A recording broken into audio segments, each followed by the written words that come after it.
Welcome to a new video on AlHuTV. Today we're featuring the DJI Neo 2 for you. Here's the packaging, but I've already unboxed it for you here. This is the successor drone to, of course, the DJI Neo 1. But let's take a closer look at it. What kind of drone is this? Of course, we'll also compare it a bit with the previous version to see where the differences are. But first, let's focus on the DJI Neo 2. This is what's called a selfie creator drone. That means we have something like a cameraman here, acting as a drone, which can be controlled by our gestures. We have many options here that we already know from all the other DJI drones. Whether it's these preset modes, which I'll introduce to you in a moment, or, as I said, what's also included here is gesture control, which we can of course use very effectively here as well. And we have an outstanding camera here, as we already know. So I'll get to the features in a moment, but as I said, we have the option to control it via gestures. That's already really super interesting. We have the panel here, which we're familiar with. We can also mount our phone here. Yes, we'll take another look at that under the camera in a moment. And of course, we also have the option to control it via smartphone. So we're very creative. That means it's super handy. We can just take the drone with us and start flying right away. Of course, we can also control everything via smartphone, which makes it a bit more comfortable. And for those who want it super comfortable, there's also the remote control here, because we simply have a bigger display here. And if we're flying a bit farther away, that's obviously a big advantage. So you already know that's what it's all about today. And we're definitely going to take a closer look at it now.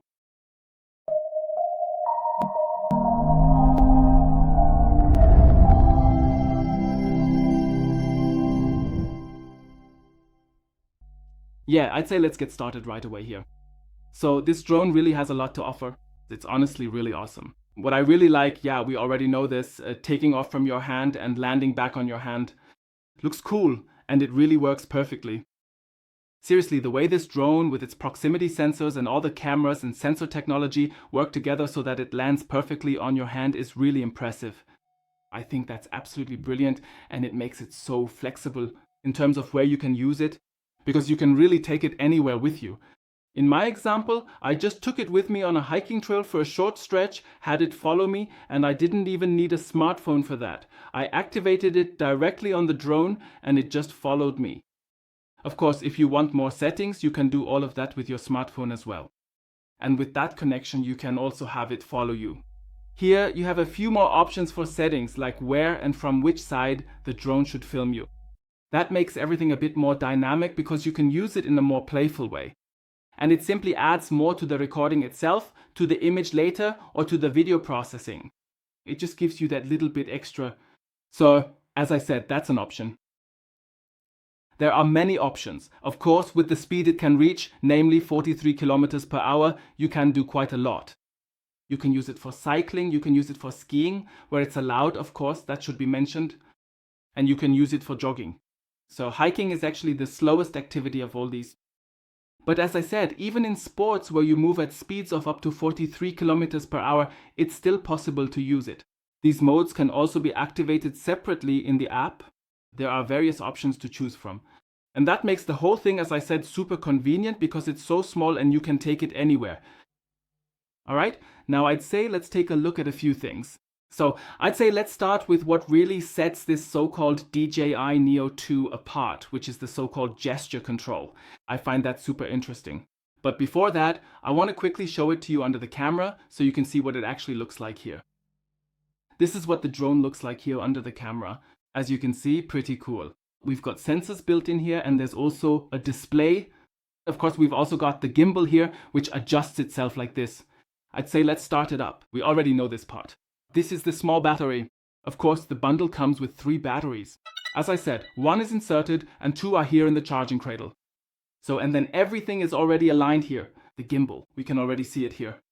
And here we have a digital display that basically shows us the mode. So we have follow here and far high here, meaning further away. But we can also set all of this here. Selfie shot. So there are basically these 2 buttons on the outside here, which let you set the modes. And here we can basically start right away. So let's go through it. And then you can already see these are the so-called modes that you can set here. I'll show them again later. And then here we have follow. And then we can go to the second one here. I think if I hold it down, I can adjust a few more things. Exactly. And then, as I said, you can configure them a bit more. That's just how it looks. So the display helps us, for example, if we want to control it via the drone here. It's much easier in the app. You can select it there, and then you can start everything here by pressing the red button. Super convenient, and that's already a huge difference compared to the Neo one. Some of you may have already noticed it right away. Namely, the Neo one does not have this so-called real active track, which we have here with the 43 kilometers per hour. That's already a clear difference. And maybe you've already noticed the sensors here, the sensors that are built in here. These are not present in the previous model, the Neo one. Here with the Neo 2, we have all-around obstacle detection. And that makes the drone much more pleasant to use, for example, when hiking or on trails. Simply because it can already detect one thing or another here. Yes, you can already tell these are small differences, but significant ones, because especially when we want to use follow mode, especially in cycling or hiking, I find is particularly interesting. In those cases, it's really important. Now I'd like to show you the control panel. So this isn't all that spectacular. Of course, there's no display here. The smartphone goes in here, it's basically mounted here, then you pull it up and the whole thing sits inside. Now I've pushed it up and this is roughly what it looks like with our smartphone inside. Now I'll push it back out again. You can take out the data cable beforehand. It's located inside here. It's built in here. I think you can see it here. I can take it out. It's actually pretty easy. And then it goes in here on the side of the phone or smartphone right here. And then the whole thing communicates together. The advantage is that we have the large image here on the handheld control panel. And on the smartphone, it's still relatively small. So then you can just plug everything back together. Otherwise, we have the usual functions that you're already familiar with. You also have the option to switch here. Now I'll show it again on the camera. Here you can see again how to switch between recording and photo mode. Here we have the option to tilt the gimbal just as you know it. And otherwise, as I said, very familiar. Of course, you can remove these sticks here and store them down here. I've already attached them directly, of course. As you can see, just like you're used to. Super comfortable. Of course, there are also spare cables included, spare propellers, and there's even a screwdriver included as well. With that, we can also use the data cable to change these propellers if needed. So, you have everything you need, and above all, it's a lot of fun. Here we have, as I mentioned earlier, the modes that you already know from the DJI Mini 4 Pro or the DJI Mini 405, and so on, which you're already familiar with, of course, here as well. I've also tested the other drones. You can check out the videos on my channel if you're interested. Otherwise, as I said, I've tested this one here. And here as well, you can see the circle mode, or the drone, or the rocket, or even the selfie stick. Well, selfie stick is a bit incorrect. That's not the right term. I mean the selfie camera. Here you can also take photos and snapshots. And the drone navigates separately for that as well. The whole thing works really excellently here. You can also clearly see how it records everything fully automatically. So it starts recording completely on its own. You don't have to do anything else here. So it's really very comfortable to use and just shows how easy the whole thing is to operate. You can select it via smartphone, press start, and it gets going right away. So it's really not rocket science. That makes the whole thing extremely user-friendly. And as you can also clearly see, it's the whole thing is really cool. As I said, since it's so small, you can take it anywhere. Just 2 months ago, I went canoeing. If I'd had it then, I would have loved to take it with me. That would definitely have made for some really, really awesome shots. It would have been really cool, of course, to take off and land right on your hand while on the water, just to let it land right there. That would have been super interesting. Now, winter is almost here already. It's already getting a bit difficult. The days are getting very short. But I hope I was able to demonstrate one thing or another to you with a few pictures. Maybe some of you have already noticed, the camera is of course also very, very interesting. Because here we have 4K at 60 frames per second, and I have to say, that's really awesome. In slow motion, we can even record at 100 frames per second, and we have a 2-axis gimbal here, which, as you can see in the footage, looks very, very stable. Yes, and of course also for portraits and so on. You can also shoot vertically here, although I didn't use that for my video, but you have the option, just like you're used to. From the DJI Mini 4 and 5, you can shoot vertically here, and that's in 2.7K. That's also possible, especially if, for example, you're creating content for Insta, TikTok, and the like. If you use a drone like this, you also have the option to shoot horizontally in 9:16. In my case, I need 16:9, so that's how I shot the footage. But the whole option is available. The Neo one, on the other hand, only had 4K at 30 frames, but here, as I said, you get 60 frames. That just makes everything look a bit smoother.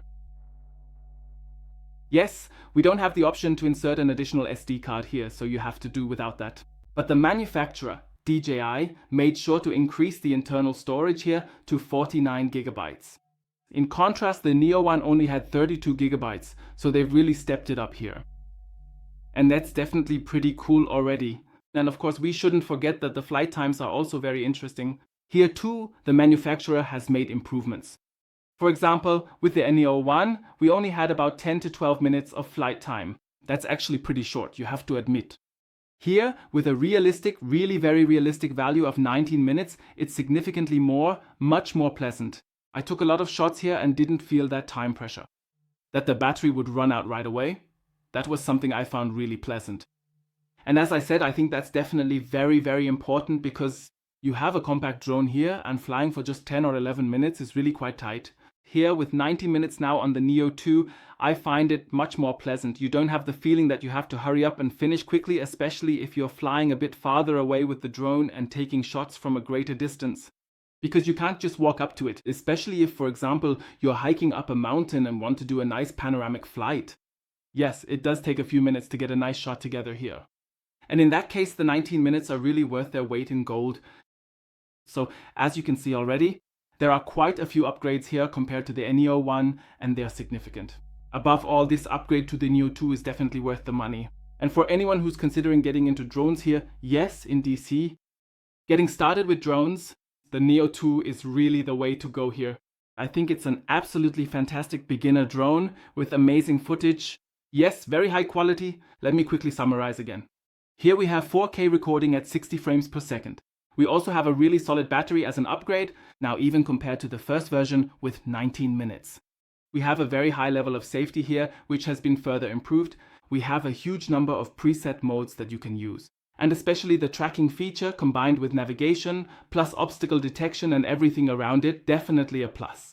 The flight behavior makes the whole thing really interesting for beginners who aren't sure yet if they want to move up to, say, the DJI Mini 5 or the 5 Pro or the 4 Pro. You never know, right? If you're already considering it, this is really perfect for getting started. And it's super handy, and what I think is really awesome is that it's just ready to use really quickly. Also, because you don't need a tablet or controller, you can just control it with your smartphone. You can already tell there are really cool features included here. And this DJI drone is definitely an absolute recommendation. I think it's really awesome and I'll be using it more and more in the future because it's just so compact. You can always take it with you and you don't necessarily need a controller. I hope I was able to give you a bit of insight, hopefully also through the footage. So, as I said, did I also record everything here in 4K? I hope you can take away a really positive impression from this. If you have any questions or comments, feel free to ask them. I would really appreciate it. Otherwise, you can read through everything again down below in the description at your leisure and especially go over the features again. I was only able to present a part of them here.